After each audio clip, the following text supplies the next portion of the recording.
বাঁশির সুরেই চলে যার জীবন। রাস্তার অলিগলিতে ঘুরে ঘুরে বাঁশি বিক্রি করাই হচ্ছে তার কাজ। আর এই বাঁশি বিক্রি করেই তিনি এখন বলতে পারি অনেকটা সফল, কেননা তার দুই কন্যা সন্তানকে ঢাকা ইউনিভার্সিটিতে পড়াচ্ছেন। একজন পড়ছেন আইন, আরেকজন ইংলিশ বিভাগে। এত কষ্ট করে বাঁশি বিক্রি করে সন্তানদের মানুষ করছেন। এর সফলতার পিছনে আর কি কি গল্প আছে সেগুলি আজকে শুনবো, তুলে ধরবো আপনাদের মাঝে। বাঁশিটা অনেক আগের থেকেই ওই শখ তো ছিল ছোটোবেলার থেকে, শখের থেকে কর্ম হয়ে গেছে, কর্মর থেকে এখন সবই রুজি রোজগার সবই বাঁশির। না, আমার নির্দিষ্ট কোনো দোকান নাই। বেশিরভাগ প্রোগ্রাম থাকলে প্রোগ্রাম নাই, প্রোগ্রাম না থাকলে বিক্রি করি। এইটাই কাজ, এই সঙ্গীত নিয়ে এই কাজ। বাঁশিটা হলো ভালোবাসার থেকে, বাঁশিটার উপর শখ ছিল, ভালোবাসা ছিল, ভালোবাসার থেকে এখন কর্ম হয়ে গেছে। চলাচল বলতে বাঁশি শুরু করছি মনে হয় 40 বছর হবে। হ্যাঁ, আমি একদম ছোটোবেলার থেকে, আমার বয়স হয়তো এখন 50 চলে, কিন্তু ওই 10 বছর বয়সের থেকেই বাঁশিটা শুরু করছি। আমার 2 মেয়ে মাস্টার্সে পড়ে, পাশাপাশি সঙ্গীতেই আছে, দুজনই গান বাজনা করে।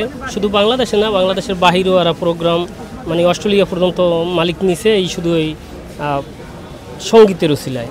দুজনই মাস্টার্সে পড়ে, একজন ইংলিশে আর একজন বাংলায়। বাংলা অনার্স করতেছে বাংলা কলেজের থেকে, ইংলিশে অনার্স করতেছে বদরুন্নেসার থেকে। আর পাশাপাশি একজনের ল পড়ে, আর একজন আবার সঙ্গীতের জগন্নাথের থেকে আবার সঙ্গীতে মাস্টার্স করতে আছে। গর্বে তো আমার অনেক অনেক গর্ব, আমি এদের নিয়ে অনেক গর্ব করি। কিন্তু সঙ্গীতে আমি অনেক আগের থেকে, কিন্তু সঙ্গীত যতটুকু শিখছি অগ কাছ থেকে, অগকাছে সঙ্গীতে আমি একবারে শিশু। গান শুধু গান না, বাঁশি, বেহালা, হারমোনি, দোতারা, ইকালো, মন্দিরা, জিপসি সব যন্ত্র বাজাইতে পারে। বাঁশিতে তো আমার মেয়ের কাছে আমি বাঁশি এলাই না।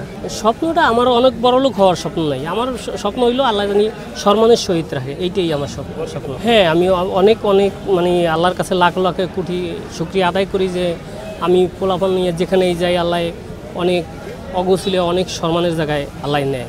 বাঁশির সুরেই তিনি তার 2টি মেয়েকে প্রতিষ্ঠিত করেছেন। তারা এখন আন্তর্জাতিক পর্যায়ে চলে যাচ্ছেন। বাঁশি, গান, বাজনা এসব নিয়েই তার সন্তানদেরকে নিয়ে এখন তার অনেক গর্ব।